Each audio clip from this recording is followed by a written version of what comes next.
Naniniwala ba kayo na hindi matatapos ang isang kasamaan kung gagantihan mo rin ng kasamaan? Ako nga pala si Leslie at isa akong tindera ng bangus. Pero kahit tindera lang ako, maganda at kutis porselana naman ako. Nasa mid-50s na ako sa kasalukuyang taon. Madalas ako noon sa palengke at nakikipagkompetensya sa mga kapwa ko tindera para lang maubos ang aking mga paninda. Ako noon ang pinakamabilis na nakakapagpaubos ng paninda, gawa ng maboka at magaling akong kumausap ng mamimili. Ngunit lahat na yata ng swerte ko noon naubos na dahil sa isang tao na sumira sa aking negosyo. Kaya naman naisipan ko na gumanti. Ngunit huli na nang napagtanto ko na mali ang aking ginawa. Kung napapaisip kayo kung ano ang nangyari, ipagpatuloy nyo ang pakikinig sa aking kwento. Simula pagkabata, natuto akong tumayo sa sariling mga paa. Turo kasi sa akin yun ng mama ko. Wala na kasi kaming ama at dalawa kaming binubuhay ni mama. Hindi ko na nagawa pang mag-aral noon dahil sa hirap ng buhay. Sabi ko rin noon kay mama, tutulong na lang ako sa kanya. Ma, si Thea na lang ang pag-aralin nyo. Matanda na rin po ako para dyan eh. Tumango lamang si mama sa sinabi ko at ang bunso kong kapatid na si Thea ang siyang pinag-aral ni mama. Sa murang edad natutunan kong kumita ng pera. Sumasama ako sa palengke kaya naman minana ko ang pagiging maboka ng aking ina. Ngunit nang tumungtong sa high school si Thea, nagkaroon ng sakit si mama. Lumala ang karamdaman ng ina namin hanggang sa hindi na niya nakayanan pa. Nang mamatay si mama, ako na ang tumayong magulang sa kapatid ko. Ang dating pwesto niya sa palengke, ako na ang nagpatuloy. Dumadalaw-dalaw naman noon sa amin si Tia Amalia. Nagbibigay din siya sa amin kahit konting tulong. Si Tia Amalia ay kapatid ni Papa. Siya ang tumutulong sa amin ng kapatid ko nang mawala si Mama. Kapag walang-wala kami, sa kanya kami humihingi. Kapag may kailangan kayo ay sabihin niyo lang sa akin. Huwag kayong mahihiya. Abay tayo-tayo na lang ang magtutulungan. At ikaw, Thea, magbutihan mo ang iyong pag-aaral ha? Nang sa ganon hindi masayang ang sakripisyo ng ate mo. Tumango naman noon si Thea sa sinabi ni Tia. Alam naman po yan ni Thea, Tia. Di nyo na po siya kailangan pagsabihan. Responsable naman po ang kapatid ko, hindi gaya ng ibang kabataan. Masama akong tinignan ni Tia at napabuntong hininga pa siya. Abay, sinasabihan ko lang si Thea. Ayoko magkasira kayong magkapatid. Tsaka ikaw, Leslie, kailan ka ba mag-aasawa? Para naman may katuwang ka na sa buhay. Natahimik ako sa huling sinabi ni Tia. Sa totoo lang hindi pumasok sa isipan ko ang pagnonobyo o di kaya naman ay pag-aasawa. Lalo na ang pumasok sa isang relasyon. Bigla namang sumingit sa usapan si Thea. Nako Tia, tatanda yatang dalaga yang si ate. Abay inaayawan ba naman ng mga manliligaw niya? Kesyo abala daw siya sa mas mahalagang bagay. Napakamot ako sa ulo dahil sa sinabi ni Thea. Masama ko pa siyang tinignan ngunit hindi niya nakuha ang nais kong sabihin. Tuloy-tuloy lamang siya sa pagsasalita kahit na nilalakihan ko na siya ng mga mata. Kaya naman pinutol ko na ang kanyang sasabihin. Kasi abala naman talaga ako. Tsaka sakit lang sa ulo ang mga lalaki. Baka imbis na makatulong, mas dumagdag pa sa sakit ng ulo ko. Ayoko nang magkaroon pa ng dagdag problema. Baka mapaagang pagputi ng buhok ko. Natawa si Tia at napailing pa siya sa sinabi ko. Abay may punto ka rin naman Leslie. Ngunit hindi naman lahat ng lalaki pare-pareho. Siyempre pipili ka ng lalaking iibigin mo. Bakit yung mamahalin mo ba yung walang silbi? Nasa iyo din ang pagpapasya. Hindi na lang ako kumibo sa sinabi ni Tia. Wala naman kasi talaga sa isip ko ang pag-ibig. Pakiramdam ko noon, hindi yun totoo. Ayoko rin maranasan noon na masaktan at takot akong maiwan sa ere. Ang sarap kaya magmahal tapos iibigin ka rin ng taong pinili mo. Araw-araw ipararamdam niya sa iyo kung gaano ka kahalaga. Biglang piningot ni Tia ang kapatid ko. Aba, tumigil-tigil ka riyan at tupagin mo yung pag-aaral mo at hindi yung pagmamahal na yan. Bakit pag hindi ka nakapasa, mapapakain ka ba ng pagmamahal? Ang sagot ay hindi. Gutom ang aabutin mo, lalo na kapag wala kang diskarte. Napasimangot ang kapatid ko sa sinabi ng tiyahin namin at napakamot pa siya sa ulo. Sinasabi ko lang naman kay Ate Tia, mag-aaral po ako ng mabuti kaya wag po kayong mag-alala. Wala din po sa isipan ko ang magnobyo na agad. Tama na yan. O siya, dito na ako. Yung mga bilin ko sa inyo ha, huwag niyong kalilimutan. Huwag kayong mahiya kapag may kailangan kayo. Sabihin niyo lang sa akin at kapag meron magbibigay ako. Sabay kaming sumagot ng opo ni Thea at umalis na nga ng tuluyan si Tia. Kahit dalawa lang kami ng kapatid ko at medyo hirap, nagpapasalamat pa rin naman kami dahil kahit papaano nakakaraos kami sa araw-araw. Minsan naman ay nagsasabi sa akin si Thea, nais niya raw magtrabaho, ngunit hindi ko siya pinapayagan. Ate, payagan mo na kasi akong tumulong sa'yo. Nakikita ko na nahihirapan ka na eh. Kaya ko namang tumulong kapag wala akong pasok.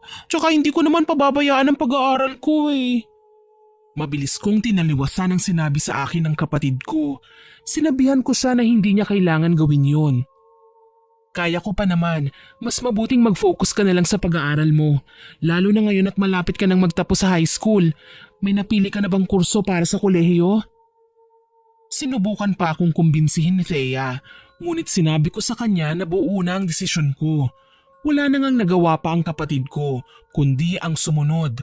Alam niya kasing hahaba lamang ang usapan. Gusto ko kasi noon na ituon niya ang atensyon sa pag-aaral. Malakas pa naman ako at kaya ko pa. Gayunpaman, paminsan-minsan tumutulong pa rin ang kapatid ko. Lalo na kapag nakikita niyang nahihirapan ako. Sobrang bait ni Thea, siguro dahil pinalaki kami ni mama na ganon. Matapos ang araw na yon, patuloy lang kami sa buhay. Kapos man kami kung minsan, nagagawa naman namin ng paraan. Minsan ay nagkasakit ako dahil sa sobrang dami kong ginagawa sa palengke. Mabilis na nagpresenta si Thea na magbabantay ng tindahan. Ate, ako muna magbubukas sa tindahan ha. Sayang naman kasi yung kita ngayong araw, saka wala din akong gagawin. Agad kong pinagalitan ng kapatid ko dahil pinipilit niya talaga. Hayaan mo yun, magpahinga ka na lang at mag-aral ng leksyon. Di ba may parating kayong pagsusulit? Bigla namang sumagot si Thea sa sinabi ko. Ate, nung nakaraan patapos yung pagsusulit namin. Sa sobra mong abala, hindi mo na namalayan ang araw. Sige na magpahinga ka na ate at bubuksan ko ang tindahan. Pinagbawalan ko si Thea, ngunit nagpumilit siya. Hanggang sa wala na nga akong nagawa pa kundi ang sumang-ayon sa kanya. Marami naman siyang nabenta ng araw na yun at tuwang-tuwa pa siyang nagkwento. Wala nang susunod ha, sige na pahinga ka na. Mamaya lumabas ka at kakain na tayo. Huwag ka munang magbabasa ng katawan at baka mapasma ka. Tumango naman si Thea sa sinabi ko. Alagang-alaga ako talaga ang kapatid ko. Ayokong napapagod siya lalo na at nangako ako sa magulang namin na aalagaan ko ang aking kapatid at ako ang tatayong magulang sa kanya sa abot ng aking makakaya. Mahal na mahal ko din kasi si Thea. Ayokong mapahamak siya lalo na ang kantiin siya ng iba. Handa talaga akong makipag-away. Matapos ang araw na yun, nang gumaling ako, bumalik ako agad sa pagtitinda ng bangus sa palengke. Isang araw, dagsa ang mga namimili sa palengke. Ang kaharap kong si Aurora ay hindi nagpapatalo sa akin. Hindi ko naman siya pinansin dahil pare-pareho kaming gustong kumita.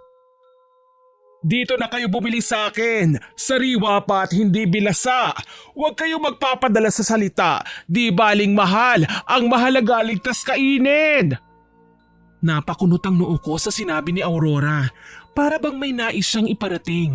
Alam niyo yung tipong nagpaparinig, ganun yung ginagawa niya. At tila ba nananadya pa dahil tumitingin pa siya sa akin. Gayunpaman, hindi ko na lang siya pinansin. Inasikaso ko na lang ang mga namimili sa akin. Ngunit napansin ko na iniiwasan ako ng mga bumibili. Hindi ko naman yun pinansin nung una. Hanggang yung isang mamimili ay nilapitan ako. Inaalok ko siya ng mga tinda kong bangus at nagulat ako sa kanyang sinabi. Sinabi niya sa akin, hindi raw sariwa ang paninda ko at galing daw yun sa walang permit na supplier. Nagulat naman ako sa sinabi niya. Tinanong ko siya kung sino ang nagsabi at agad niyang itinuro si Aurora. Upang patunayan na mali ang sinasabi ng aking kakumpetensya, kinuha ko ang permit ko at ng supplier. Palagi kasi akong may dalang ganun. Minsan kasi may pumupunta na nagche-check ng permit. Bumili sa akin yung sinabihan ni Aurora at sinita niya pa na sinungaling ang babae. Pagdating ng tanghali at wala gaanong mamimili, habang nakatalikod si Aurora, hinila ko ang kanyang buhok. Ikaw ang tanda-tanda mo na? Ang hilig mo pang magkalat ng maling impormasyon? Isampal ko kaya sa iyo itong permit ko. Walang niya ka? Pagkainggit, pikit, hindi yung naninira. Pinagtinginan kami ng mga tao at dahil sa sobrang galit, isinubsob ko si Aurora sa mga paninda ko. Hindi naman siya nakalaban dahil pagkatapos bumalik agad ako sa pwesto. Masama niya lang akong tinignan. Gayunpaman, wala siyang magawa dahil marami din ang galit sa kanya. Marami na rin kasi siyang sinisiraan na kapwa namin tindera. Kasalanan ko ba na naniniwala sila sa akin? Tsaka bilasa naman talaga ang paninda mo, kagaya mo. Inis na inis ako sa mga sinabi ni Aurora. Aba, nanggaling pa talaga sa'yo ah. Nahiya ako sa edad mo. Tsaka narinig ko yung mga dumadaan dyan sa'yo. Ang baho raw ng paninda mo halatang hindi sariwa. Lilinawin ko lang ah, narinig ko yun mismo sa mamimili. Hindi naman ako kagaya mo, pailalim kong manira. Wala namang pruweba. Walang umawat sa aming dalawa at marami pa ang nagsabi sa akin na tama lang daw ang ginawa ko para madala. Hindi naman nakaganti sa akin si Aurora. Hindi na siya nakasagot pa sa mga sinabi ko at hindi rin naman ako papatalo. Pag uwi sa bahay, ikinuwento ko kay Thea ang nangyari at gigil na gigil siya. Dapat sinungalngal mo sa kanya ate yung isda niyang paninda. Kung ako yun, pinakain ko sa kanya yung bangus para malaman niya kung bilasa. Kuhang-kuha talaga ng tinderang yun ang inis ko. Katanda-tanda na parang hindi nag-iisip. Natawa ako sa naging reaksyon ng kapatid ko at halos bugbugin na niya ang hawak niyang unan. Sinabi sa akin ni Thea na tama daw na hindi ako nagpapatalo. Tuwang-tuwa naman ako sa kapatid ko. Supportive kasi siya at palagi akong sinusunod. Oh, ang puso mo, kalmahan mo lang ha. Baka atakihin ka sa galit. Hayaan na lang natin. Matanda na rin kasi si Aurora eh. Baka nga dala yun ang pagme-menopause niya. Natawa naman si Thea sa sinabi ko at napailing pa siya. Aba, kung ako talaga yun, baka inatake na siya sa puso. Ang lakas ng loob niya na siraan tayo, paninda niya pala ang mabaho. Habang nag-uusap kami, biglang dumating naman si Tia. Agad akong sinenyasan ni Thea na huwag maingay. Mabilis na nagmano kami ng kapatid ko. Bukang seryoso ang kwentuhan yung dalawa. Ano yon? Agad naman akong nag-isip ng palusot. Kinuwento ko lang po kay Thea yung away sa palengke kanina. Gigil na gigil nga siya kaya tawang-tawa ako. Napatango-tango si Tia sa sinabi ko. Oh, ikaw Thea, umiwas-iwas ka sa gulo ha. Naku, balita ko scholar ka pa naman. Matatanggal ka sa pagiging scholar kapag nagkaroon ka ng bad record sa eskwelahan nyo. Kapwa na tahimik kami ni Thea. Nagsimula na naman kasi si Tia na mag-sermon sa kapatid ko. Opo Tia, alam ko po yun. Lalaban lang po ako kapag may kinawawang... Hindi pa man tapos si Thea sa sasabihin niya, pinutol na agad siya ni Tia. Aba syempre kapag sila ang nagsimula, matuto kang ipagtanggol ang sarili mo. Doon ka lang sa tama. Nga pala, kamusta ang pagtitinda mo, Leslie? Bigla akong napaubos sa tanong ni Tia. Ayos naman po, Tia. Mabenta naman po at maraming suki. May gusto po ba kayong kainin o di kaya inumin? Mariing umiling si Tia at seryoso siyang tumingin sa akin. Balita ako, nagkagulo kayo ng isang tindera. Ano bang nangyari? Nakataas pa ang kilay ni Tia habang nagtatanong sa akin. Napabuntong hininga ako dahil alam niya na pala. Paano niyo po nalaman? Hindi ko pa naman nasasabi sa inyo. Tinitigan ako sa mata ni Tia ng seryoso bago siya sumagot. Correction, hindi mo naman talaga sasabihin eh. Tama ako, hindi ba? Pero tama lang ang ginawa mo. Dapat ka pinaliguan mo ng tubig na puno ng hasang eh. Natawa naman si Thea sa sinabi ni Tia. Yun nga pong sinabi ko kay ate. Natahimik bigla si Thea nang mapagtanto na nadulas siya. Oh, di ba tama ako? Yung palang pinag-uusapan nyo eh, magpapalusot ka pa? Hay nako talaga, natuto na kayong magsinungaling sa akin ha? Nga pala, Kamusta ang grades mo, Thea? Nagkatinginan kami ni Thea. Lahat na lang kasi tinanong na ni Tia. Sinabi ni Thea na maayos naman lahat ng grado niya. Tumangutang-ulang si Tia Amalia. Matapos noon ay nagpaalam na rin siya. Pag alis ni Tia ay agad na nagreklamo si Thea. Daig pa ni Tia ang investigador kung magtanong ano, lahat talaga aalamin niya. Hay nako, buti na lang masipag akong sumagot. Niloko ko pa si Thea na bumalik si Tia. Agad naman siyang tumahimik. Ngunit nang mapagtanto niya na binibiro ko lang siya, napakamot na lang sa ulo ang kapatid ko. Sus, mana ka naman dun kay Tia. Madaldal ka rin naman eh. Nahuhuli ka kagad sa sarili mong dila. Paano ba naman tuloy-tuloy kung magsalita ka? Napabuntong hininga si Thea sa sinabi ko at napasimangot pa siya. Siyempre ate, biniyayaan ako ng dila. Dapat mag-ingay. Anong silbi ng bibig kung hindi gagamitin, di ba? Napailing na lang ako sa sinabi ni Thea. Matapos ang araw na yun, tinantanan naman na ako ni Aurora. Siguro ay natakot na siya sa ginawa ko. Paminsan-minsan ay sumasama sa akin si Thea. Masama niyang tinitignan si Aurora sa tuwing nasa pwesto siya. Hayaan mo na siya, wag mo nang pansinin, baka magalit pa yan. Pinagsabihan ko si Thea, ngunit mas inasar niya si Aurora. Sa tuwing mag-aalok si Aurora ay sinasabayan niya. Bili na kayo, sariwang-sariwa gaya ng tindera. Natahimik si Aurora at nang kumonti na ang namimili, pinuna niya ang kapatid ko. Ineng, kanina pa kita napapansin ha. Kinukontra mo ba ako? At nananadya ka ba? Nakapamewang pa si Aurora, ngunit tinaasan siya ng kilay ng kapatid ko. Ineng, mukha ba akong minor?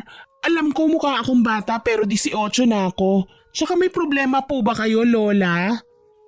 Pigil na pigil ang tawa ko ng mga oras na yon. Sinadya talagang inisin ni Thea si Aurora. Anong tawag mo sa akin? Lola? Walang yaka pala eh. Pasampal nga. Makikialam na sana ako noon pero inawat ako ni Thea. Ngumiti siya kay Aurora at lumabas ng tindahan. Oo naman, pwedeng-pwede oh. Pero may 5,000 ka ba dyan? Kaya mo ba akong bayaran kapag dinimanda kita? Natahimik si Aurora sa sinabi ng kapatid ko. Sa inis niya ay umiwas na lang siya. Tawang-tawa ako sa mga sinabi ni Thea. Taray mo talaga ah. Aba, napanganga na lang si Aurora. Agad na sinabi sa akin ni Thea na mana daw siya sa akin. Natawa naman ako at maging ang iba ay natuwa kay Thea. Nang lumipas ang 1 linggo, hindi nang tinda si Aurora. Kumalat ang bali-balitang hindi siya rehistrado, lalo na ang supplier niya. Hindi ako makapaniwala dahil siya pala yun. Ang binibintang niya sa akin ay gawain niya pala. Hindi ako noon nakialam o nakisawsaw. Inisip ko noon, bahala siya sa buhay niya. At least napatunayan ko na mali siya. Naikwento ko naman kay Thea ang nalaman ko at tawang-tawa siya. Gayunpaman, hindi namin pinagsayangan pa ng oras ang balitang yon. Hanggang sa sumapit ang araw ng Sabado, walang pasok si Thea sa eskwelahan kaya siya ang nagbantay. Nagpahinga naman ako noon sa bahay. Hindi pa man ako nakakatulog, bigla na lang sinabi sa akin ng isang tindera sa palengke na nakikipag-away daw si Thea kay Aurora. Dali-dali akong nagpunta sa palengke at nakita ko kung paanong inudgon ni Thea si Aurora. Agad na inawat ko si Thea. Ano bang nangyari dito? Bakit nakipag-away ka, Thea? Agad kong tinanong si Thea kung ano ang ginawa ni Aurora. Kilala ko kasi ang kapatid ko eh. Hindi siya basta-basta makikipag-away nang walang dahilan. Sobra na yung matanda na yan eh. Ate, sinisiraan na naman niya tayo. Alam mo, hindi lang yan ang aabutin mo sa akin eh. Pasalamat ka dumating si ate. Kakalbuhin kita at ipapatikim ko sa iyo ang lasa ng bilasa at bulok gaya ng ugali mo. Mabilis kong binalingan si Aurora. Sinabihan pa niya kami na iskandalosa daw kami. Akala niya naman ay papanigan siya ng mga tao. Pikon na ako dyan sa kapatid mo, Leslie. Pagsabihan mo yan. Ah, talaga? Nakakapikon pala ako? Ikaw, ano ka? Nakakademonyo? Wala kang ginawa kundi ang manira. Ang baho ng ugali mo, uy. Kasing baho ng paninda mo. Agad kong sinabihan at tinanong si Aurora. Hindi naman siya umimik at bumulong-bulong na lamang. Alam mo, sa susunod na siraan mo kami, matitikman mo na itong kamao ko. Walang yaka, ang tanda mo na. Magbago ka na nga. Kung bulok ang ugali mo at pagkatao, wag mong idamay ang hanap buhay namin. Buisit ka. Inis na inis po talaga ako ng mga oras na yon. Hindi ko na nabantayan pa ang mga salitang lumalabas sa bibig ko. Alam ko na may mali ako. Nasaktan ko si Aurora sa mga salitang sinabi ko. Pero sobra na kasi siya eh. Tanging ang pagtitinda lang ng bangus ang kabuhayan namin. Kapag nawala yun, ay hindi ko na alam ang gagawin. Yang ginawa mo sa akin pinalampas ko. Itong ginawa ng kapatid mo, pagbabayarin ko kayo. Sisiguraduhin ko na mawawala kayo dito. Ah, talaga? Dapat ba matakot ako? Kawawa ka naman. Matulog ka na lang sa bahay niyo. Ang tsaka mo. Manang-mana ka sa nanay mo. Mga walang pinag-aralan kaya ganyan. Matapos sabihin ni Aurora ang mga katagang yun, umalis na siya kasama ang anak niya. Susugurin pa sana siya ni Thea pero pinigilan ko na siya.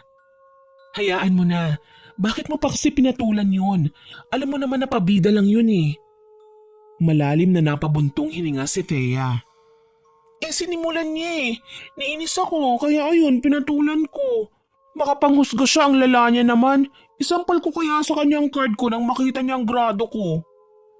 Napailing na lang ako sa sinabi ni Thea. Sa totoo lang, hindi talaga papatalo ang kapatid ko. Lalo na kapag alam niyang nasa tama siya, makikipagbangayan talaga siya. Kahit na, di mo na lang sana pinatulan. Lalo lang yun magpapapansin eh. Mabilis na umiling si Thea at kinontra ang sinabi ko. Mali ka dyan ate. Kung hahayaan natin yon ay mamimihasa siya. Paulit-ulit niyang gagawin at iisipin niya na takot tayo sa kanya. Hindi na lang ako umimik dahil alam kong hahaba lang ang usapan. Inayos ko na lang ang aming tindahan. Nagulo kasi dahil sa pag-aaway nila. Tumulong din si Thea sa pag-aayos at ilang sandali ay niyakap niya ako. Humingi ng pasensya si Thea sa akin. Sinabi ko naman sa kanya na ayos lang. Dagdag ko pa, wag na lang niyang uulitin. Samantala, hindi naman namin pinansin ang banta ni Aurora. Itinuon na lang namin ang atensyon sa kikitain namin sa araw na yun. Nakarating naman kaagad kay Tia ang nangyari at pareho kami ng kapatid ko na sinermonan.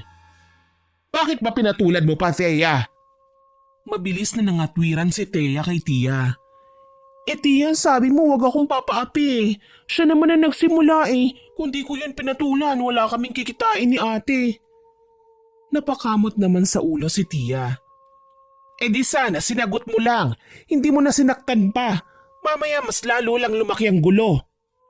Ang totoo niyan, Tia, matagal ko na siyang pinagtitimpian. Ayoko kasing patulan at matanda na. Kaso naman sumusobra na. Sinisiraan niya kami at ang paninda ko. Kapag nasira ako, mawawalan ako ng hanap buhay.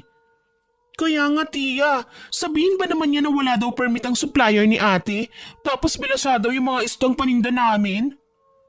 Tuloy-tuloy sa pangangatwiran noon si Thea. Hindi na niya pinagsalita si Tia at maging ako. Natapos lang siya nung masabi na niya ang lahat. Napakamot na lang si Tia sa ulo at sinabing ipagpasa Diyos na lang daw namin ang lahat. Ewan ko ba kung paano nakakarating kay Tia ang mga nangyayari. Pansin ko rin para bang pinapaboran niya pa si Aurora. Ngunit hindi naman kilala ni Tia ang kaaway namin. Hindi yata sinabi sa kanya nang nagsumbong sa kanya. Pag-alis ni Tia, agad kong kinausap si Thea. Hindi mo ba napapansin? Hindi ka ba nagtataka? Paano nalalaman ni Tia ang mga nangyayari? Natahimik sandali si Thea. Sinabi niya sa akin na maraming amiga si Tia, kaya posibleng isa sa mga yun ang nagsumbong. Ewan ko ba, pero nagdududa ako noon kay Tia Amalia. Para bang may mata siya sa kahit saan para lang bantayan kami ng kapatid ko. Lahat na lang kasi ng kilos namin ni Thea alam niya. Pakiramdam ko noon, palihim niya kaming binabantayan. Dumating ako noon sa puntong gusto ko na siyang kausapin at kumprontahin, ngunit nauunahan ako ng kaba. Sabi naman sa akin noon ni Thea, masyado lang daw protective sa amin si Tia at ayaw niya kaming mapahamak. Huwag ka nang mag-isip ng masama, ate. Inaalagaan lang tayo ni Tia, lalo na at siya lang ang natitirang kamag-anak natin. Alam mo naman 'di ba na nangako siya kay Papa? Kahit kay Mama nagsabi siya na hindi niya tayo pababayaan. Natahimik ako noon sa sinabi ni Thea. Tama naman kasi siya sa sinabi niya. Kaya naman inalis ko sa isipan ko ang mga agam-agam. Mas pinili kong isipin ng mga sinabi ni Thea sa akin. Sa dami ng tulong ni Tia sa amin, pagdududahan ko pa ba siya? Makalipas ang ilang araw, bumalik na sa pagtitinda si Aurora. Nakangiti siya noon sa akin, para bang nakakapanibago. Inalok pa niya akong kumain. Pakiramdam ko noon may milagrong nangyari, lalo na nang irekomenda niya ang mga bangus ko. Takang-taka po ako noon, Miss Winnie. Akala ko talaga nagbago na siya, ngunit mali pala ako ng hinala. Napaubos ko noon ang mga paninda ko. Naghahanda na ako na magsara, ngunit bigla na lang dumating ang mga bumili sa akin. Binabalik nila ang bangus na paninda ko. Sabi nila na mabaho na raw ang amoy, kaya naman nagtaka ko. Agad ko namang inamoy at tama nga sila. Ngunit sinagot ko naman sila kung bakit ngayon lang nila binalik samantalang lumipas lang mahabang oras. Gayunpaman, hindi nagpaliwanag ang mga nagrereklamo. Siyempre kasiraan ko kapag kinuha ko, kaya naman sinabi ko sa kanila na baka pinalitan na nila.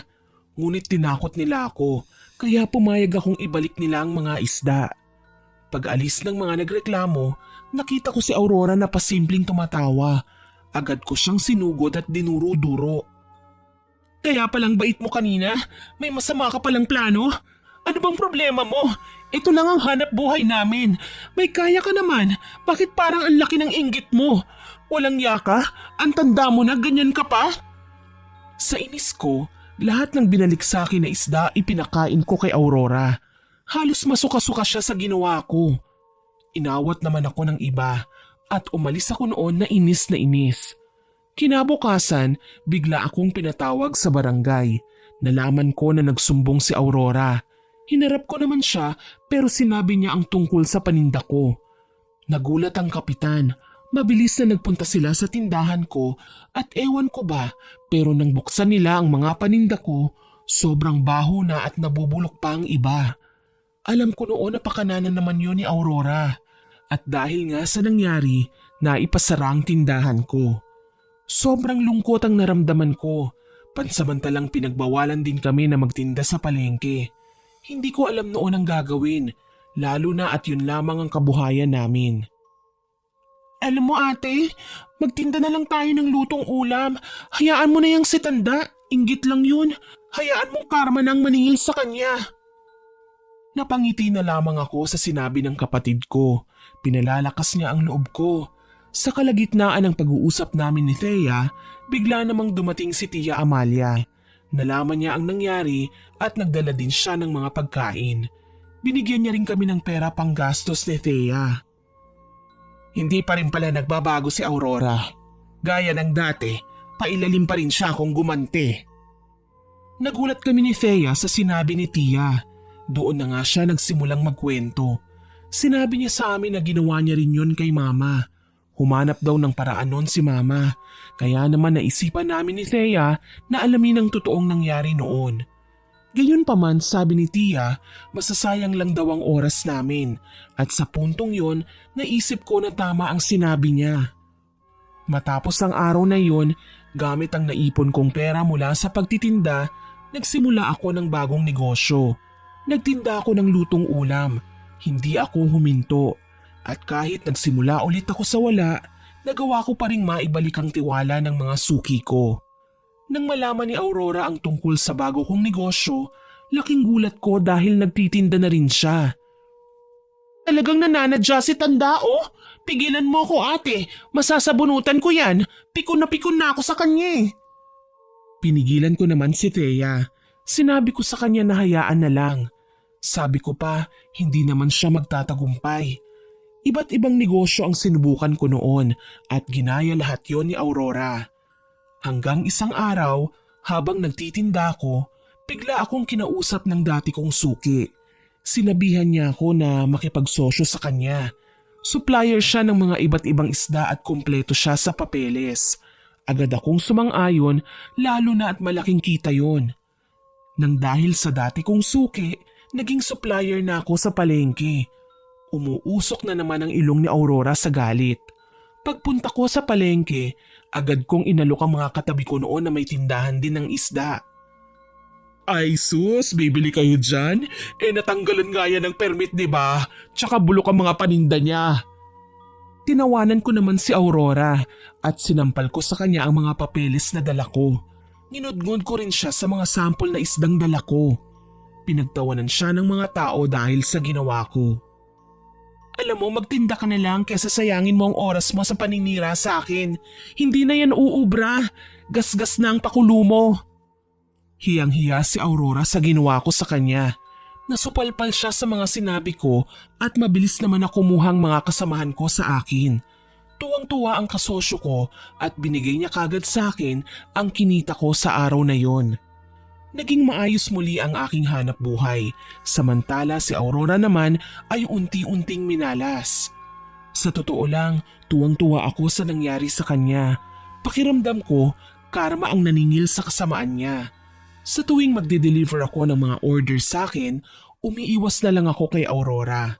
Nakakapagod na rin kasi na makipagtalo pa sa kanya. Hanggang isang araw, biglang lumapit sa akin ang anak niya. Kinausap ako kung pwede ba akong maging supplier nila. Siyempre pumayag naman ako. Naisip ko kasi na sayang din naman ang kikitain ko sa kanila. Binigay ko ang nais nila at akala ko noon pakanalang ni Aurora para siraan ako ulit. Ngunit wala naman siyang ginawa. Sa paglipas ng araw, ako na ang naging supplier sa mga dati kong kasamahan maging kina Aurora. Isang araw, kinausap ako ng aking kasosyo. Sinabi niya sa akin na muntik na naman kaming siraan ni Aurora. Galit na galit ako ng mga oras na yon, ngunit may plano ang kasosyo ko. Sinabi niya sa akin na hihinto na kami sa pagiging supplier kina Aurora. Ngunit ang huli nilang order ay ibibigay namin. Gaya ng plano, ginawa ko ang sinabi niya. Makalipas ang isang linggo, nagbago na ng supplier sina Aurora. Hanggang isang araw, bigla na lang nireklamo ang paninda niya. Ako agad ang pinagbintangan niya. At syempre, dahil plano namin yun, handa ako. Sa inyo pa tong mga paninda ko, sinadya mo ba to? Agad kong tinignan ng masama si Aurora. Tinanong ko ang iba kong sinusuplayan at wala naman silang reklamo sa akin. Kaya naman mabilis kong sinupalpal si Aurora. Isang linggo na ang lumipas nang huli akong nag-deliver sa'yo. Imposible namang amin yan, lalo na at nagpalit ka na ng supplier. Pakulo mo na naman ba ito? Naku naman. Sumang-ayon ng mga ibang tindera sa akin. Natahimik naman si Aurora at hindi nakapagsalita. Sa inis ni Aurora ay nagsarado siya ng tindahan niya dahil marami ang nagreklamo sa kanya. Hanggang sa nakarating sa mayor ang reklamo ng mga tao. Kaya naman natanggalan si Aurora ng permit sa pagtitinda.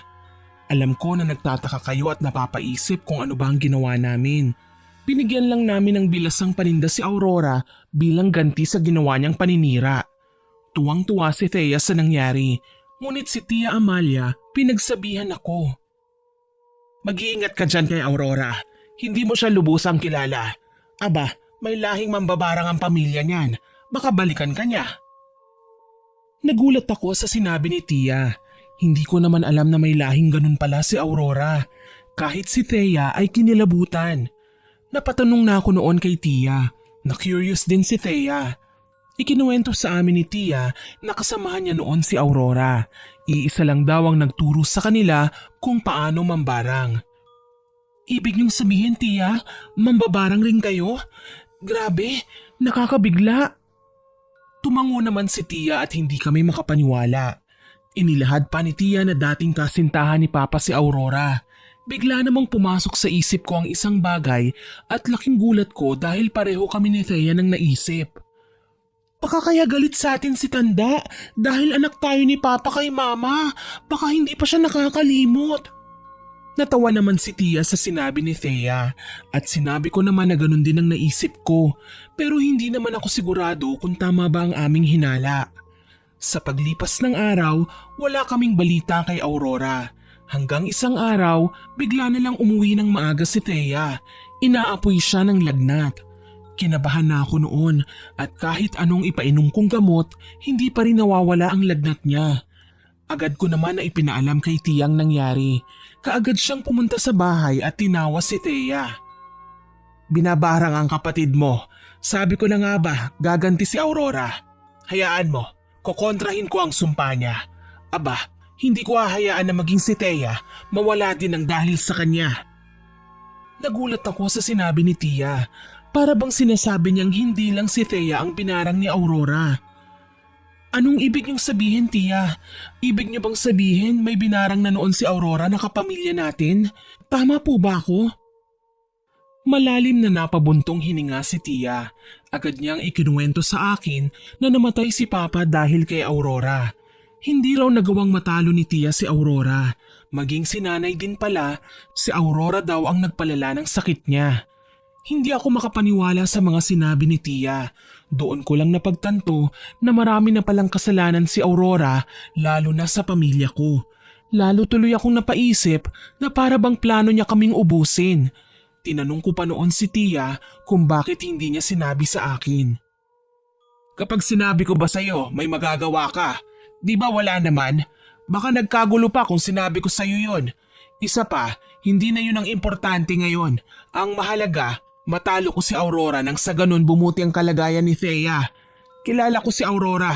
Hindi yun padadaig. Kaya ihanda mo ang sarili mo. Baka ikaw naman ang isunod niya. Natahimik ako noon sa sinabi ni Tia. Nag-aalala na ako sa kalagayan ng kapatid ko. Gayunpaman, nagpatuloy pa rin ako. Ipinagpasa Diyos ko na lang ang lahat. Makalipas ang ilang araw, nagawa ni Tia na matalo si Aurora. Akala ko nga noon tapos na. Pero tama nga si Tia. Ako naman ang sinunod ni Aurora. Halos gabi-gabi hindi ako makatulog. Palagi akong sumisigaw ngunit mas lumala ang sitwasyon. Isang araw, habang nasa bahay ako at inaayos ko ang mga gamit, bigla na lang narinig ko na bumukas ang pinto. Kumain ka na riyan, Thea. Mamaya na lang ako at tatapusin ko muna to, ha? Nagtaka ako noon dahil hindi sumagot si Thea. Naiinis pa ako noon sa kapatid ko, kaya naman lumabas ako. Ngunit laking gulat ko dahil wala namang tao. Bigla pang humangin ng malakas at tila ba may matulis na kamay na humawak sa akin. Nagtayuan po ang aking balahibo. Napalingon pa ako sa paligid ko pero wala naman talagang ibang tao. Takang-taka ako sa nangyari. Hindi ko alam kung anong nagaganap. Nilibot ko pa ang paligid ngunit wala talaga akong nakita. Ilang sandali ang lumipas, dumating na si Thea. Siyempre hindi ko kinuwento sa kanyang nangyari. Ayoko kasing mag-alala ang kapatid ko lalo na at abala siya sa kanyang pag-aaral. Bakit parang namumutla ka, ate? Tsaka namumuo ang pawis mo. May nangyari ba? Natigilan ako sa tanong ni Thea. Agad ko naman na sinabi na wala lang yun. Dagdag ko pa masyado lang mainit kaya ganun ang pawis ko. Mabuti na lang naniwala sa akin si Thea. Hindi na siya nagtanong pa. Sabay na lang kaming kumain. Hindi ko alam kung ano ang nangyari. Ngunit alam kong hindi guni-guni ang mga nagaganap. Ilang sandali ang lumipas, bigla na lang akong nakarinig ng kalabog sa kwarto. Tiningnan ko naman si Thea, ngunit para bang wala siyang narinig. Hindi ko na lang pinansin ang mga napapakinggan ko. Maya-maya pa'y bigla ko ulit narinig yon. Kaya naman nabitiwan ko ang kutsara ko dahil sa gulat. Napatingin sa akin si Thea at halata na nagtataka siya. Wala ka bang naririnig? Ang lakas ng kalabog sa kwarto. Kunot noo niya akong tinignan at napatanong pa siya. Wala naman daw siyang narinig, kaya naman nabahala na talaga ako. Hindi ko alam kung guni-guni ko lang yun. Ilang ulit ko pa yung narinig. Tinapos ko ang pagkain ko at agad akong nagpunta sa silid. Pagtingin ko, isang malaking pusa ang nasa kwarto ko. Agad ko yung binugaw at pag alis nito, nakita ko ang patay na daga. Sa sobrang takot ko ay napatili ako. Sobrang bilis ng tibok ng puso ko at nagmamadali namang pumasok si Thea. Anong nangyari, ate? Bakit ka sumisigaw? Kunot ang kanyang noo.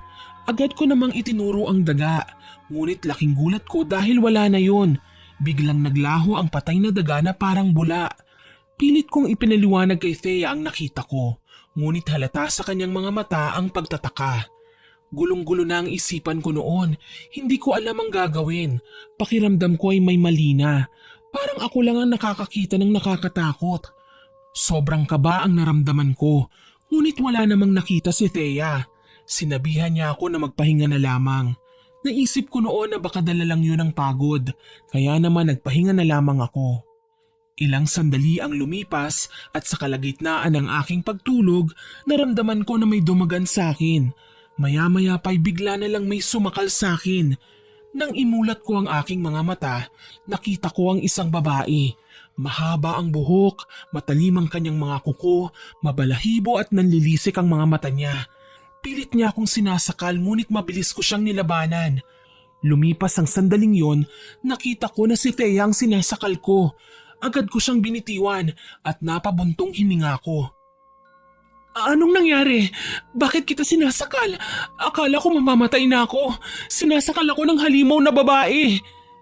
Gulat na gulat si Thea sa sinabi ko. Sinubukan ko siyang lapitan, ngunit bigla na lang siyang lumayo sa akin. Bakas ang takot sa mukha niya dahil sa ginawa kong pagsakal sa kanya. Agad akong humingi ng pasensya kay Thea.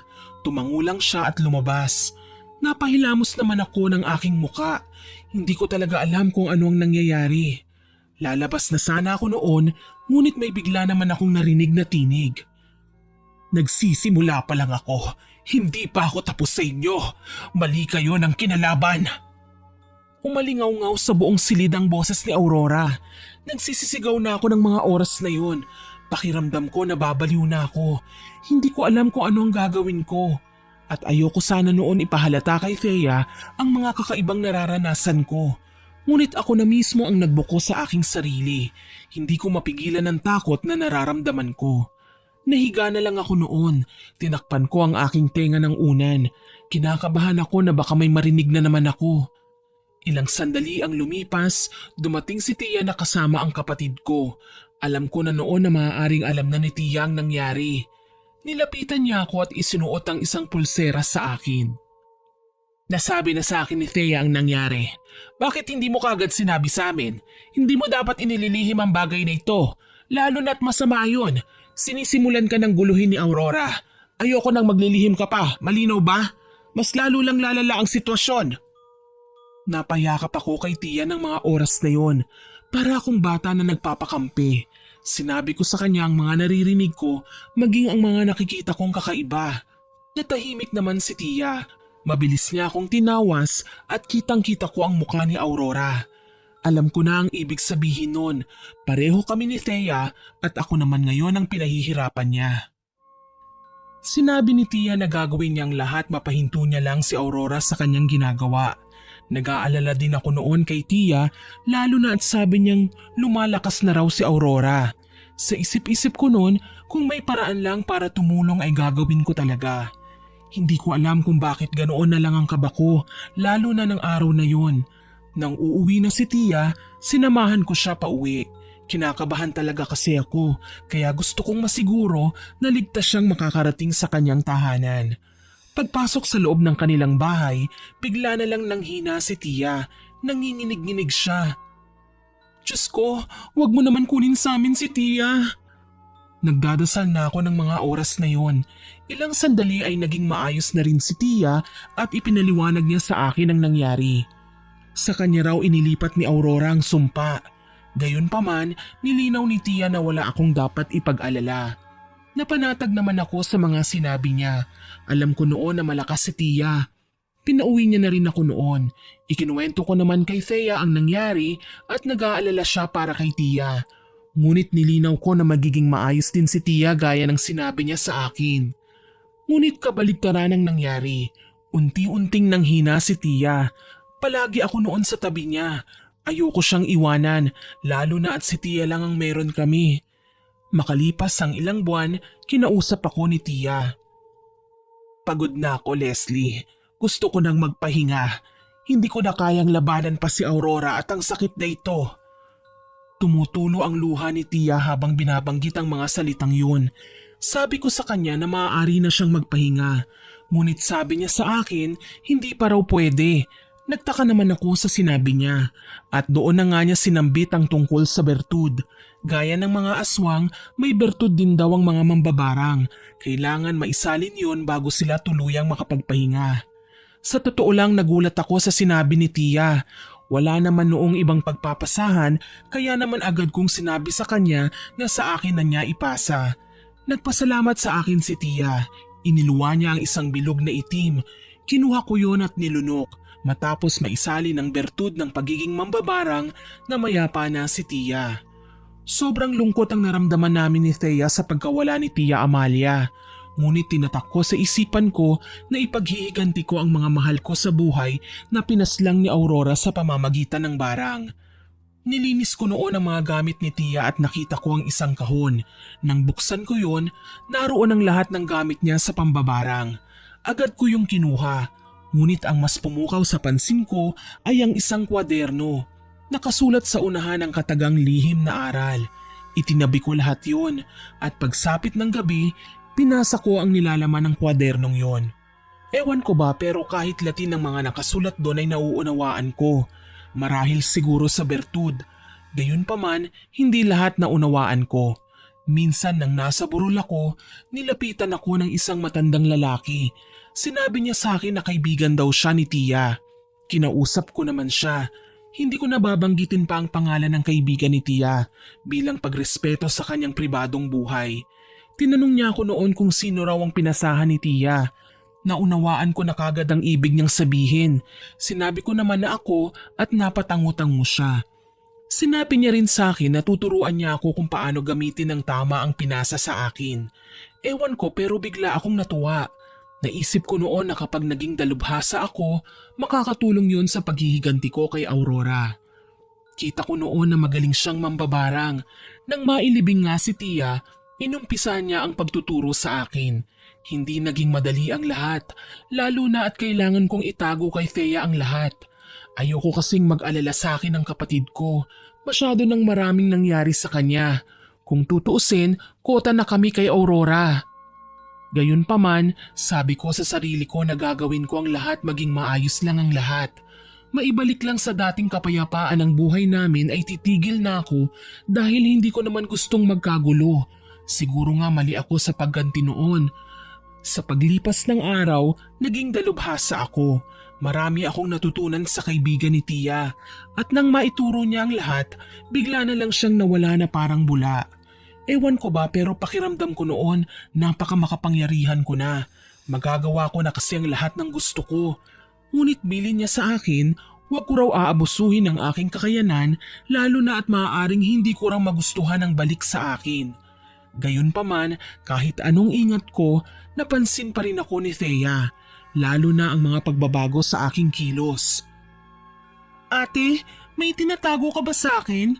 Buhat nang mawala si Tia, lagi ka kasing abala eh. Palagi kong umuwi na wala ka at gigising ako na tulog ka pa. Nag-aalala na ako sa iyo ate. Ngumiti naman ako sa sinabi ni Thea. Nilinaw ko sa kanya na wala siyang dapat ipag-alala. Sinabi ko sa kanya na ayos lang ako. May mga kailangan lang akong tapusin. Inaayos ko ang negosyo, lalo na at napabayaan ko na yon buhat nang mangyari ang panggugulo sa atin ni Aurora. Naniwala naman sa akin si Thea, kung kaya sinabihan niya ako na magpahinga. Nag-lay low muna ako noon sa pagpapalakas. Hindi ko pa rin sinabi kay Thea ang lihim ko. Sabi ko sa sarili ko, hindi baling magsinungaling ako, makaganti lang ako at mabigyan ng hustisya sila Tia. At kapag nagtagumpay na ako, titigil na ako at sasabihin ang totoo sa aking kapatid. Ayoko naman sanang magsinungaling sa kanya ngunit alam kong tututulan niya lang ako. Makalipas ang isang buwan, nakita ko si Aurora sa labas ng aming bahay. Kitang-kita ko na umaaligid siya. Kaya naman agad ko siyang sinugod. Nagulat naman si Thea nang sumigaw ako. Ate, sino bang sinisigawan mo dyan? Ano bang nangyayari? Nagulat ako dahil bigla na lang nawala si Aurora. Nagsinungaling na lang ako kay Thea at sinabing may baliw sa labas ng bahay. Napailing naman siya at alam kong hindi siya naniwala. Gayunpaman, nakahinga ako dahil hindi na siya nag-usisa pa. Masyado na din kasing abala noon si Thea dahil nasa kolehiyo na siya. Alam ko naman noon sa sarili ko na tama ang nakita ko. Alam ko na si Aurora talaga yon. Kaya naman ang sumunod na araw, mas naging alisto ako sa paligid. Hanggang sa nakita ko siyang muli. Agad akong lumabas at hinila ko siya, ngunit mabilis siyang nagtatakbo. Sinundan ko siya hanggang sa nakarating kami sa isang bakanting lupa at walang kabahay-bahay doon. Nang mahila ko siyang muli, agad ko siyang sinampal ng 2 beses. Walang iya ka? Kulang pang sampal na yan. Halika dito, papatayin kita. Wala kang kasing sama. Pinatay mo si Tia at ang mga magulang ko. Habang nanggagalaiti ako sa kanya, hawak-hawak ko ang buhok niya. Hindi ko binitiwan ang buhok ni Aurora. Ngunit ilang sandali ay bigla siyang umusal ng salita. Alam ko na orasyon ang sinambit niya dahil naramdaman ko kagad ang pananakit ng tiyan ko. Napasuka ako ng dugo. Paulit-ulit pa siyang umusal at sunod na isinuka ko naman ay uod. Kaya kitang patayin ora mismo at walang makakaalam nun. Pwede kong palabasin na nagpakamatay ka. Sige, gawin mo. Hindi ako natatakot sa'yo. Ganyan ka naman hindi ba? Pailalim kong gumanti. Ngunit hindi mo na ako makakanti pa. Nagkamali ka na nagpakita ka pa. Sinuntok ko siya sa sikmura. Agad naman siyang nanghina sa ginawa ko. Kaya naman mabilis akong umusal ng orasyon na turo sa akin ng kaibigan ni Tia. Nanlaki ang mga mata niya nang marinig ang mga salitang binitawan ko. Segundo lang ang lumipas, bigla na lang siyang nagsuka ng mga insekto, kasunod ay sinulid na napakahaba. Hinila niya yun at patuloy ako sa pagbigkas. Sa isipan ko noon, yun na ang pagkakataon ko para magantihan ang babaeng sumira sa pamilya namin. Sa kalagitnaan ng aking pagpapahirap kay Aurora, bigla na lang dumating si Thea. Mabilis na kumilos si Aurora at hinawakan niya si Thea.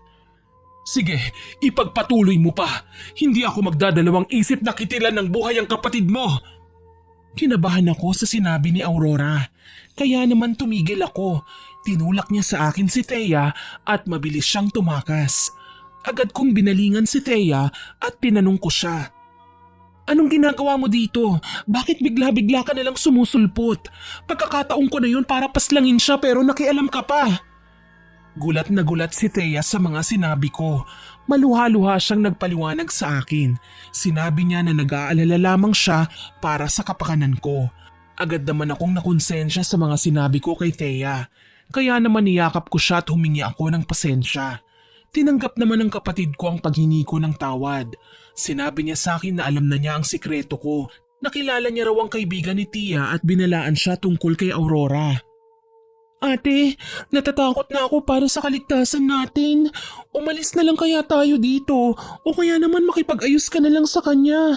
Hindi matatapos to hanggat patuloy kayong nagagantihan. Nagulat ako sa mga sinabi ni Thea. Nilinaw ko sa kanya na hindi ko hahayaan na mapahamak siya. Hiningi ko lamang ang pagtitiwala niya at sinabihan ko siya na magdasal, magtiwala sa Diyos at huwag magduda. Tumango naman si Thea, ngunit kita ko pa rin ang takot sa mga mata niya. Alam ko kung gaano siya nag-aalala, lalo na't hindi naman namin hawak ang isipan ni Aurora. Hanggang isang gabi, bigla na lang akong nagising sa malakas na ingay sa sala. Nakita ko si Thea na binubuksan ng pintuan. Agad ko siyang tinanong kung saan siya pupunta.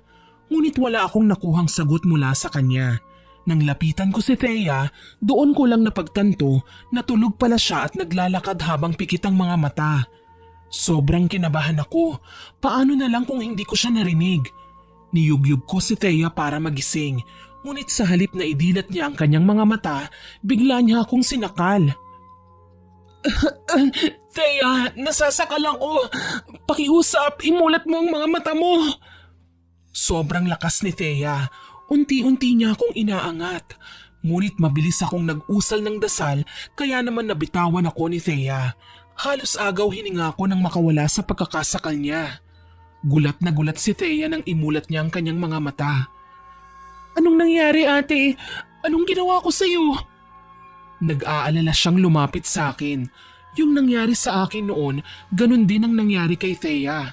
Ngunit hindi ko sinabi ang totoong nangyari sa kapatid ko.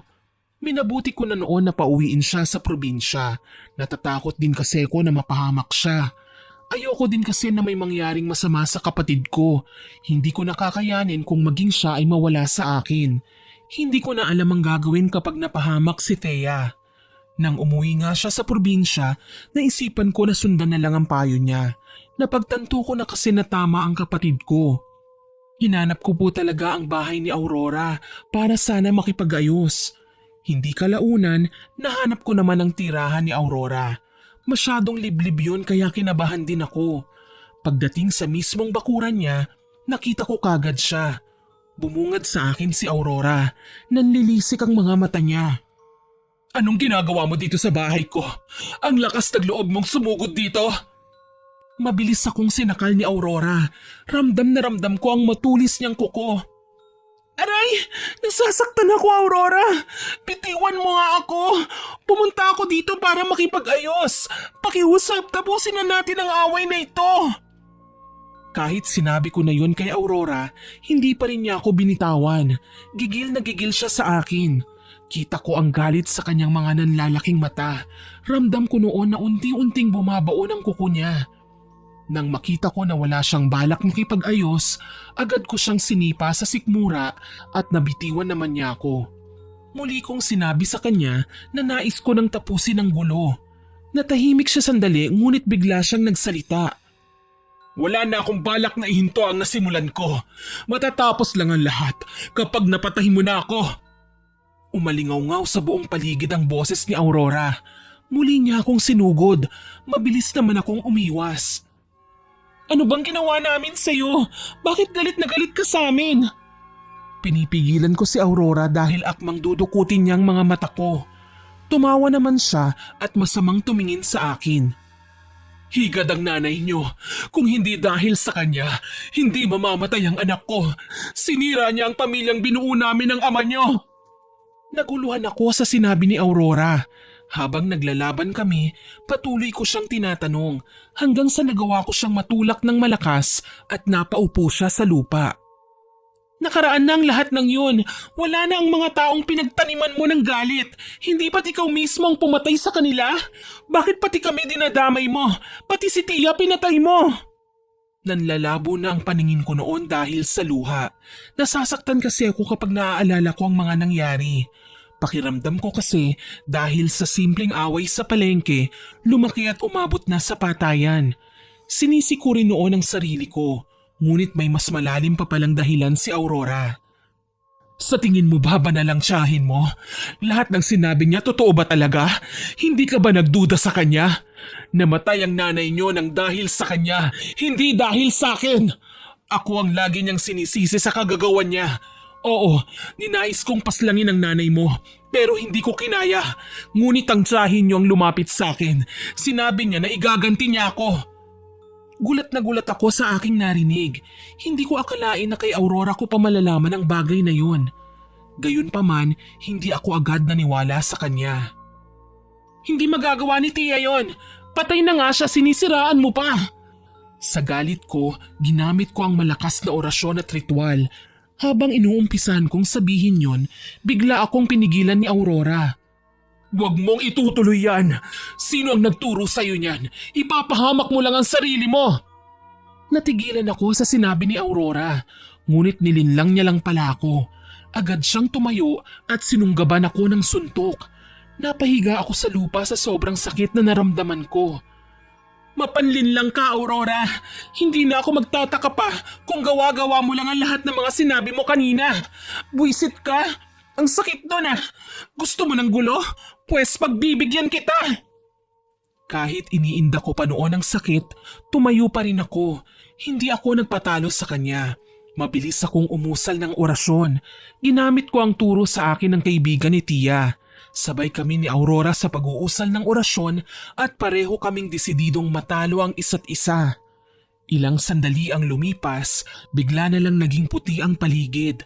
Pareho kami ng lakas at ni isa sa amin walang natumba. Nanatili kaming dalawa sa aming kinatatayuan. Hindi ko akalain na malakas ka. Mas matindi ang taglay ko kesa kay Amalia. Ngunit hindi pwedeng dalawa tayong matira. Isa lang ang dapat na magwagi. Ako yon at hindi ikaw. Ginamitan niya ako ng kakaiba niyang taglay. Bigla niya akong binato ng karayom na hindi ko alam kung saan ang galing. Tinamaan ako noon sa pisngi. Nadaplisan lamang ako. Pero kahit daplis lang yun, ramdam na ramdam ko ang hapdi. Segundo lang ang lumipas, bigla na lang naramdaman ko ang pagbubutas sa pisngi ko. Nang hilahin ko yun, kitang-kita ko ang karayom. Hinila ko yun at may lumabas na napakahabang sinulid. Sobrang sakit ang naramdaman ko at umagos na ang dugo mula sa sugat. Yung maliliit na sugat, bigla na lang lumaki. Tumawa naman si Aurora na tila ba demonyo. Habang hinihila ko yun, bigla ko na lang naalalang sinabi ng kaibigan ni Tia. Agad kong inihinto ang paghila. Pilit ko yung pinuputol at sinabayan ko ng dasal. Ang ngiti sa labi ni Aurora biglang nawala at sumuka siya ng dugo. Pinutol ko ang sumpang inilagay niya at ibinalik ko yon sa kanya. Tapos na ang kasiyahan mo. Hiniling ko sa'yo na ayusin ito. Ngunit mas pinili mo pang tapusin sa dahas. Ngayon pahihirapan kita. Ipararamdam ko sa'yo ang lahat ng naramdaman nila Tia. Ipararamdam ko sa'yo ang bagsik ng isang ulila. Kinuha ko sa bulsa ko ang mga itim na papel. Alam ko na nagtataka kayo kung saan galing ang itim na papel. Hindi naman kasi ko pumunta sa bahay ni Aurora na hindi handa. Inasahan ko rin kasi na hindi matutupad ang nais ko. Alam ko na pwedeng pumayag si Aurora na magkaayos kami, ngunit pwede rin namang hindi. Kaya dinala ko ang mga gamit ni Tia at ang mga binigay sa akin ng kaibigan niya. Papel ng parusa? Paano napunta yan sa'yo? Isang mataas na uri ng mambabarang lang ang meron yan. Ngumisi ako at umusal ng orasyon, kasabay ng paghagis ko sa kanya ng papel na itim. Parang buhay na nasusunog si Aurora. Todo iwas siya. Pilit niya ring inaagaw sa akin ang bagay na hawak ko.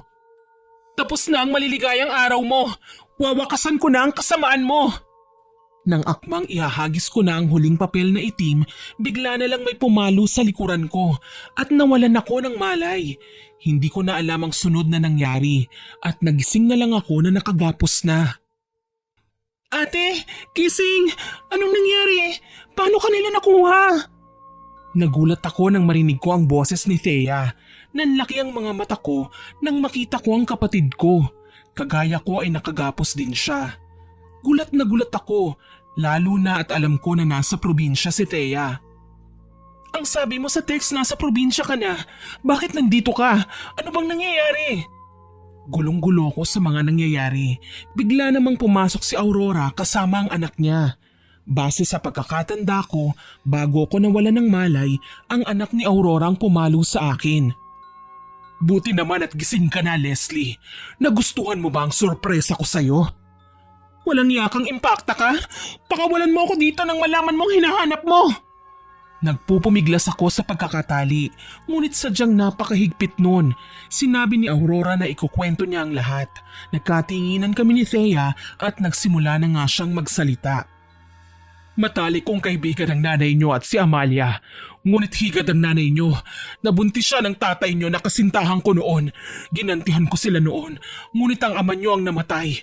Nakonsensya ako kaya huminto ako. At nang makita ko siya sa palengke, nagalit ako. Pero sinabi ni Amalia, siya na ang gaganti para sa akin. Hindi ko pinatapos si Aurora sa mga sinasabi niya. Agad ko siyang kinontra, ngunit sinugatan naman niya ang pisngi ko. Hindi ako naniniwala sa sinasabi mo. Sinungaling ka! Hindi ganon si Tia! Napailing-iling si Aurora at bigla niyang hinagis sa akin ng isang makapal na kwaderno. Nandyan nakalahad ang lahat ng impormasyon. Tala-arawan niya ng nanay niyo. Kung pala rin kayong mabuhay, basahin niyo nang malaman niyo na hindi lang ako ang masamang tao. Ang taong pinagkakatiwalaan niyo ang siyang pumatay sa nanay niyo. Ang saklap, hindi ba? Singilin mo na lang siya sa kabilang buhay. Tumawa si Aurora at mabilis naman akong nag-isip. Pilit kong kinakalas ang tali sa kamay ko hanggang sa tuluyan ko yung natanggal.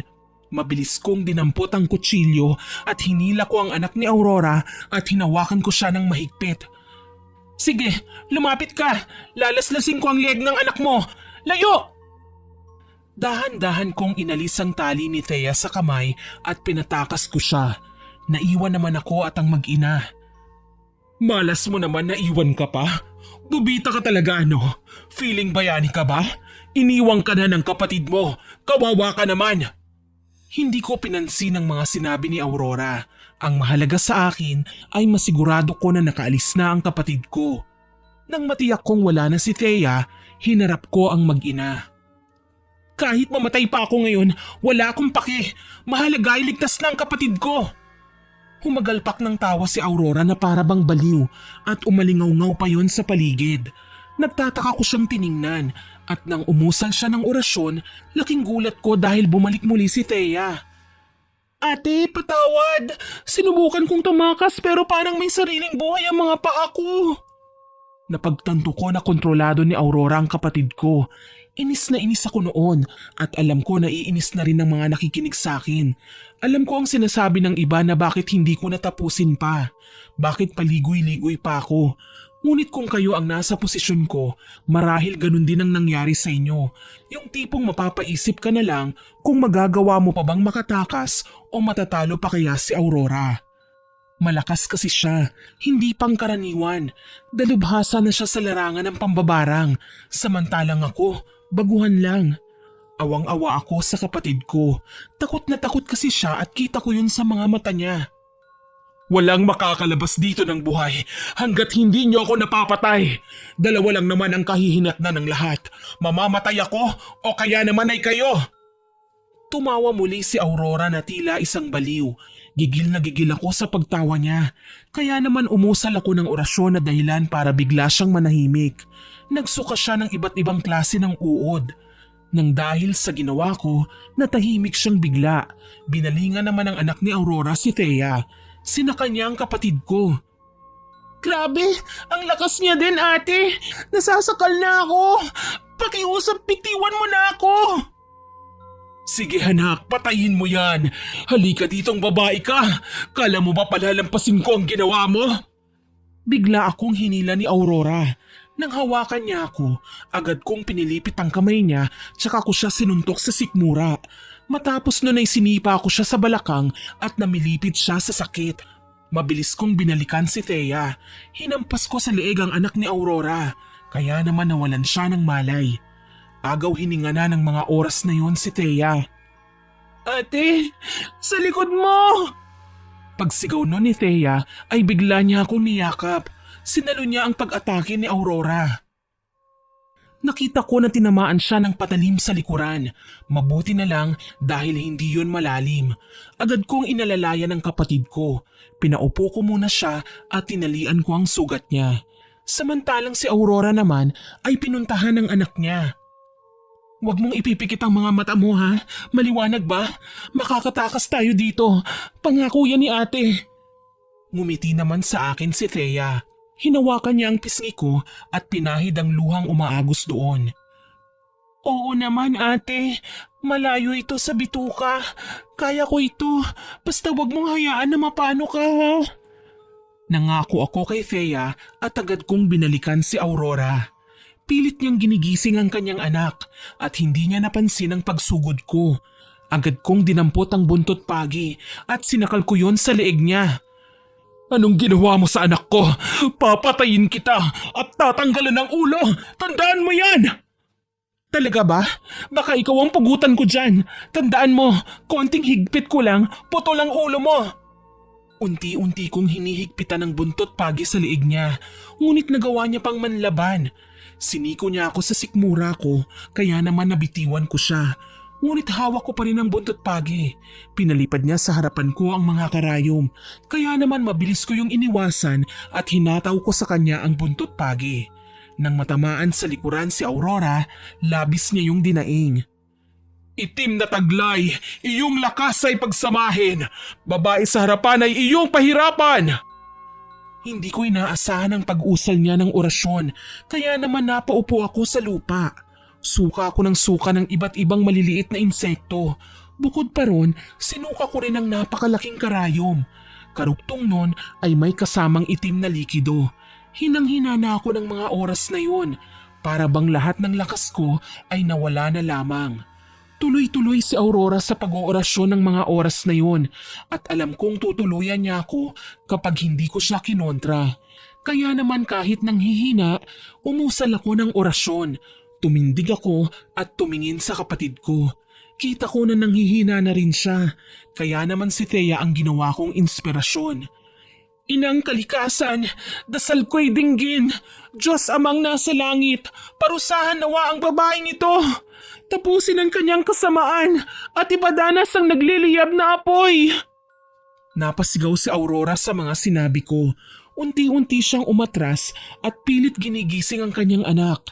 Alam ko noon natatakas sila, kaya naman ginawa ko ang mabilisang pambabarang at nagawa kong mapaslang ang anak ni Aurora.